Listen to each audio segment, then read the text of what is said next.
Salut, c'est Noirsouche. Aujourd'hui, je vous propose d'analyser les cellules de Parasitev en seulement 10 minutes.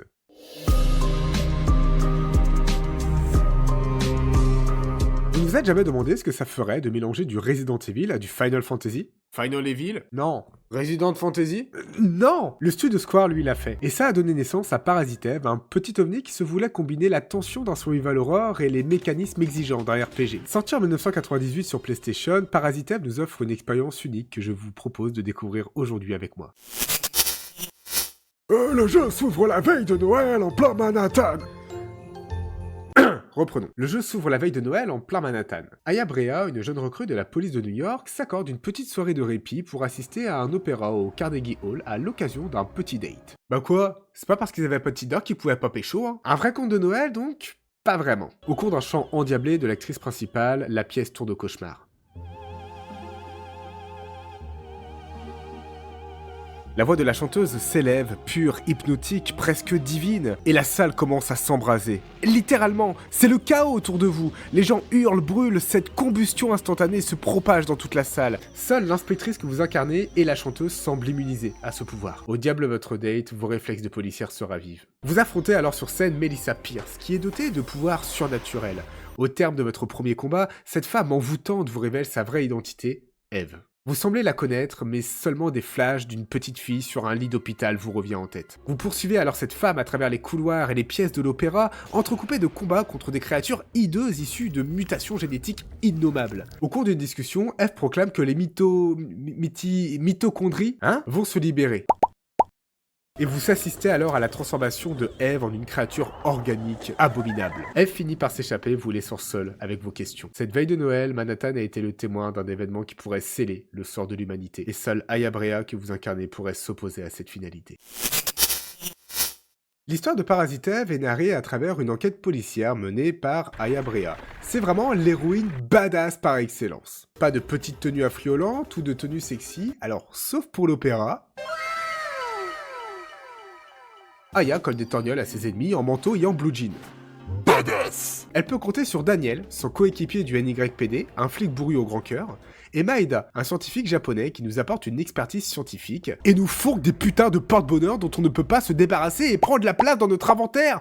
Non mais sérieux, il veut me saboter lui ou quoi? Plus l'enquête avance, et plus l'on comprend que les événements qui se trament à Manhattan sont directement liés à Aya. Cela paraît évident en réalité dès les premières minutes du jeu, lorsque l'on voit Aya qui est totalement immunisée face à la combustion instantanée. Attention, je risque de dévoiler quelques éléments clés du scénario. Si vous souhaitez découvrir l'histoire par vous-même, je vous invite à vous rendre à la prochaine session. Les révélations que l'on découvre au fil de notre enquête nous replongent dans le passé d'Aya. Dans son enfance, Aya a été victime d'un accident de voiture qui a coûté la vie à sa mère et à sa sœur jumelle, Maya. Cette dernière était en réalité la première Eve potentielle dont le corps abritait les mitochondries capables de muter. Bon, il est peut-être temps de parler des mitochondries parce que c'est un petit peu l'ADN de Parasitev. Je risque de froisser 2-3 biologistes, mais grosso modo... Les mitochondries sont des organites présents dans presque toutes les cellules de notre corps et qui permettent de convertir ce que l'on mange, comme le glucose, en énergie utilisable par notre corps. C'est un petit peu nos centrales électriques à nous. Ces organites ont leur propre ADN et Parasitev va aller un petit peu plus loin.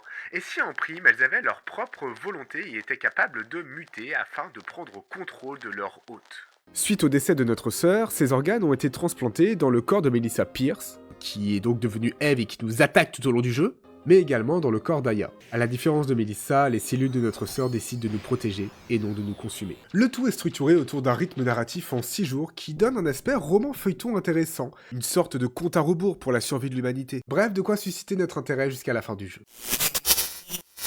La singularité de Parasitev, c'est son gameplay. Les combats se déroulent en temps semi-réel basé sur l'ATB.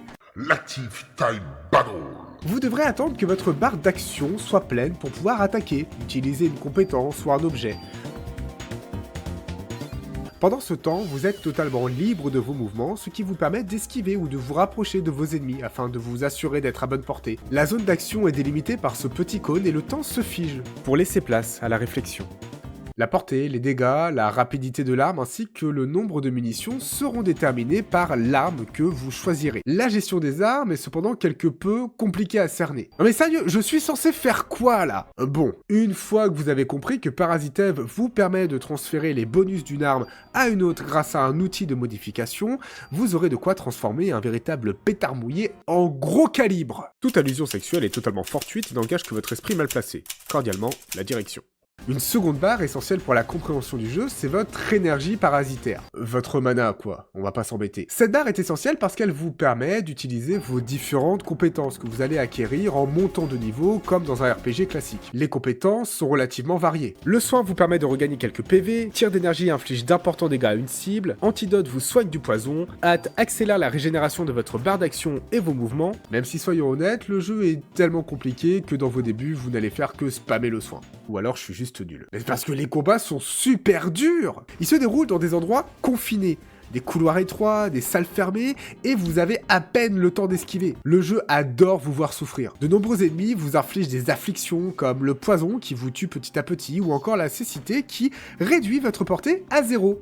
Super! Le jeu se montre assez généreux avec les munitions que vous allez pouvoir récupérer. Cependant, Parasitev n'est pas un couloir linéaire. Le level design repose sur un backtracking. Vous passez d'une scène figée à une autre scène figée, et parfois sans vraiment savoir où est-ce que vous devez aller. À l'instar d'un Resident Evil, vous allez devoir arpenter de nombreuses fois les lieux que vous visitez, et évidemment, les ennemis repop. Alors autant vous dire que quand vous ne savez pas où aller et que vous devez passer et repasser au même endroit, eh bien votre vie et vos munitions fondent rapidement. Gestion d'un inventaire contraignant, de munitions limitées, des allers-retours, vous l'aurez compris, Parasitev est un véritable Resident Evil déguisé en RPG.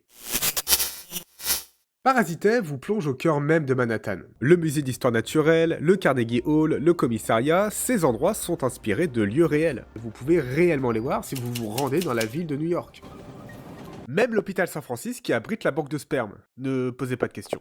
Le design du bestiaire repose essentiellement sur des animaux familiers dont les cellules ont muté pour les rendre affreux et agressifs. Des rats qui errent dans les couloirs d'un opéra, des ours qui s'échappent du zoo, des ptérodactyles qui reprennent vie dans un musée. Ouais bon, celui-ci est peut-être un petit peu tiré par les cheveux. Et celui-là? Oui bon d'accord, c'est parfois n'importe quoi. Parasitev va tout de même respecter la thématique scientifique qu'il a voulu poser dès les premières minutes du jeu. Et ça, c'est plutôt remarquable pour l'époque. Les scènes d'action et d'exploration sont entrecoupées de cinématiques qui se voulaient très certainement bluffantes pour l'époque de la PlayStation 1 et qui permettent de porter la narration.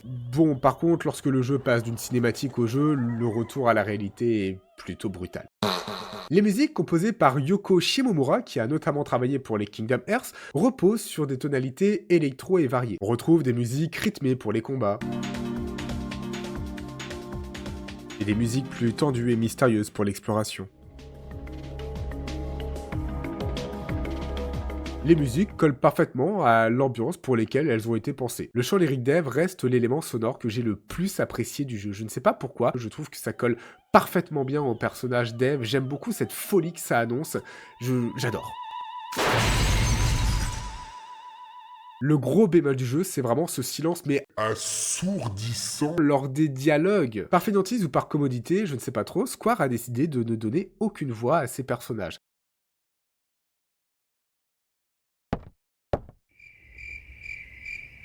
éclate total. Ce qui est fortement préjudiciable dans un titre où les scènes de dialogue sont quand même relativement nombreuses et essentielles pour comprendre l'histoire.